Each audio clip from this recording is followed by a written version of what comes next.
Hi there! Welcome to the 25th episode of the Synth project, where we are going to build a synth together. Now that we know what an ADSR module is, it is time to create the module for our synth. And there are several ways to design an ADSR circuit, some that are purely analog, and some involving both analog and digital components. The thing is, to have a fully functional ADSR, having both technologies to coexist in the circuit is kind of a necessity. ADSR versions that only use analog technology always lack some of the functionality of a complete ADSR system. Let's take a look at how I designed my version of an ADSR module. But before diving into the subject, please take a moment to subscribe and to click on the bell to activate the notifications if you haven't done so already. This way, you will not miss any of the future episodes of this series. And now, let's begin.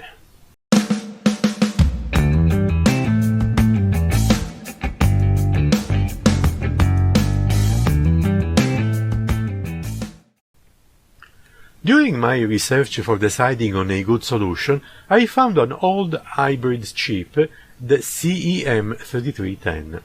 This chip has the whole functionality in it, and of course contains both analog and digital circuitry inside. It is a well-known vintage circuit because it was used to create the ADSR functionality in many professional synthesizers of the past, like the Synth series, the Sequential Circuits Pro 1, the Prophet 10 and the Prophet 5, the PPG Wave 2, the Oberheim OBX, and the Moog Memory Mark. Here is the datasheet of the device. It is just a couple of pages and there is not much information in it, but you can see here how the chip is supposed to be connected to obtain the full ADSR functionality. Here on the top are the control voltage inputs for tuning the attack, the release, the decay and the sustain values. The resistor Rx and this capacitor Cx provide the timing for the whole circuit. All the timing for attack, release and decay are obtained from these components, adjusted on the base of their respective control voltages. On the bottom side there are two input pins used for the gate and the trigger signals. The schematic suggests a way to use only the gate signal by coupling it to the trigger input through a capacitor to automatically obtain the trigger signal. However, we still want to be able to inject an external trigger signal so that we can deal with playing legato. Note the negative power supply. In the picture it is set to minus 15 volts, but there is a resistance between the power supply and the pin 6 that is used to drop the voltage to minus 6.5 volts through a Zener diode that is inside the chip itself. Note also the block diagram inside this chip, transistors, op-amps, and, like I mentioned, a bunch of digital circuitry on the bottom left, which mainly deals with the sustain part of the envelope. Not to mention a number of solid-state switches to move from one section of the envelope to another to obtain the requested shape. With all its glorious past, I immediately decided that I wanted this chip for my synthesizer. Unfortunately, it is not that easy to get one. It is out of production, and there are only a few left in the market. However, I still wanted to buy a couple of these chips, and while I was looking for them, I found a company that cloned the chip under the name AS3310. This is a modern chip, definitely available in the market. Let's take a look at the datasheet of this new chip, and let's compare it with the original one. This new chip is basically identical to the original one. The internal block diagram is practically the same, besides the values of these two Zeners. The original version has them at 6.5 volts, but this new chip uses a voltage of 7.4 volts. Both input and output signals are comparable, and the two chips use exactly the same pin-out, which makes them the new AS3310 a pin-to-pin replacement of the old CEM3310, with no changes at all, both in the schematics and the PCBs. All the electrical characteristics look the same or very comparable to each other. Very well thought. So it looked like I got what I wanted, and with a brand new chip easily available in the market, and so I bought a few of them built a prototype following the same schematic in the datasheet, and found that it worked perfectly. I just needed to add some external components to buffer the various signals and made the whole module impervious to human errors when used in the synth. And so here is the schematic I came up with. The AS3310 is located here toward the center, and it is surrounded by a total of 8 op-amps distributed within 4 integrated circuits LM358. I have used the LM358 for 5 main reasons. First, it is internally compensated against changes in temperature. Second, it has a low power consumption. Third, it has a very high input impedance. Fourth, it has a very low output impedance, which translates in relatively high max output current. And fifth, its output is protected against short circuits, which is very important when the musicians may easily make mistakes in connecting the modules to each other. Let's examine the circuit in details. There are 4 potentiometers to control the 4 ADSR parameters, and these are RP1, RP3, RP5, and RP4. Each potentiometer provides an adjustable control voltage that is injected into an op-amp connected as a voltage follower. This way, the same control voltage is made available at the output of the op-amp, which can provide such voltage to the AS3310 with a very low impedance. The result is that the current absorbed by the AS3310 will not affect the value of the control voltage. Each of these potentiometers is connected to ground on one side and to an appropriate power supply to the other side through a 15K resistor that adjusts the excursion of the voltage at the potentiometer cursor. For the attack, decay, and release controls, the potentiometers will therefore provide a voltage between 0 and -5 volts as required by the AS3310.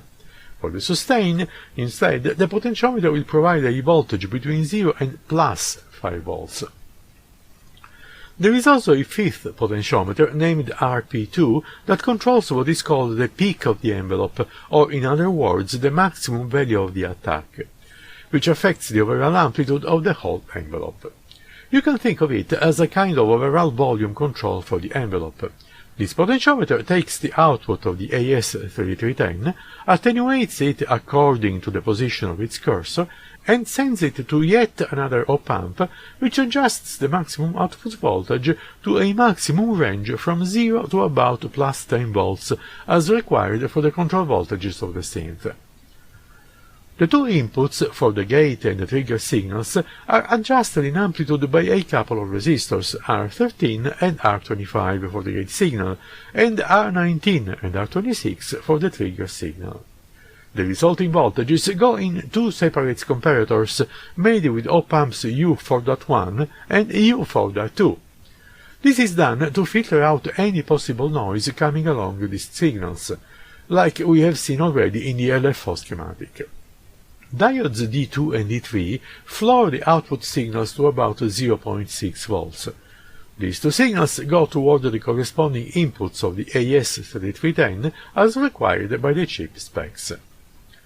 Finally, we use the output to pin 16 to light up an LED whenever we have an attack in progress. The LED is powered through op-amp U2.1, which is configured again as a voltage comparator. Let's now move to the lab to see how this circuit behaves. Here is the ADSR circuit mounted temporarily on a breadboard. You can see here the chip that does all the operations, and all the other chips around are those that take care of providing the op-amps for the output impedance adjustments. These are the 5 potentiometers that regulate the attack, decay, sustain and release, along as the peak, and I will maneuver these potentiometers while we observe the behavior of the circuit on the oscilloscope. The oscilloscope is connected right here, which is the output from the op-amp in here, And I have also a couple of push buttons, one here and one here, to emulate the pushing of a key on the keyboard. The gate is connected to the trigger, push buttons like this. In the reality there will be a connection between the two, which will be broken in the moment the trigger input is used by plugging in a jack. Right now we can just use the gate, and then when I want to use the trigger to show you the effect of playing legato, then I will remove this cable that connects the two, and keeping push the gate, I will start pushing the trigger to simulate the other keys when playing legato. So let's go on the oscilloscope and let's see what happens. Let's start with simply the gate. And now I'm releasing the gate. So you see basically the moment I push the key, and so the gate comes in, the attack starts, then there is the decay sequence. When the decay ends, we will have a sustain which goes on until the gate is pushed. And then once the gate goes down, the release starts, and until the signal goes to 0. And we can provide a control on all these parameters: the time for the attack, the time for the decay, the time for the release, and the amplitude of the sustain. And of course the overall amplitude of the whole wave. So let's try to do some example about that. Okay, I have increased the time of the attack now, so look what happened now that I push the trigger. You see, it takes a longer time, it goes down, and then it goes down again once I release the gate. Let me change the time of the delay so you can see what happened. And let me do it again. Attack, decay, you see now is longer, sustain, and release. Let me change the time of the release now. And let's do it again. Attack, decay, sustain, and release. And I can increase and decrease the times for these elements as much as I want. For example, I'm going to put release at 0 now, so it should go away almost immediately. So let's try it now. Attack, decay, sustain, and now release. See, it's quite faster because I decreased the length of the release time. I decreased it to 0 the length of the release time. And let me show you now what happens if I change the peak. Right now it's at the maximum. I will decrease to half the way down. And here is the effect when I use my gate. See, now it's much smaller. Remember that for what concerns the peak, it's a logarithmic control, and that's because it controls actually a volume, so it's more sensitive to the end of the way.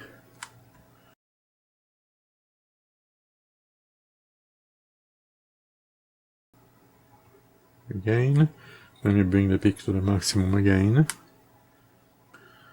So we have attack, decay, sustain, and here is the change of the level of the sustain. You can see that I can go up and down at will, and then the release. Let me do it again with this new value. Attack, decay, sustain, see now it's lower, and release.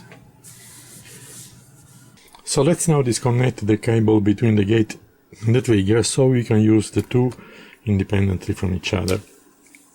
I will have to attempt to push the two buttons at the same time at the beginning, and then I can use the trigger along with it, like something like this basically. Okay, let's give it a try. Let's see on the oscilloscope what we see with this. Okay, I'm pushing both. Let's see if I can make it. Yay.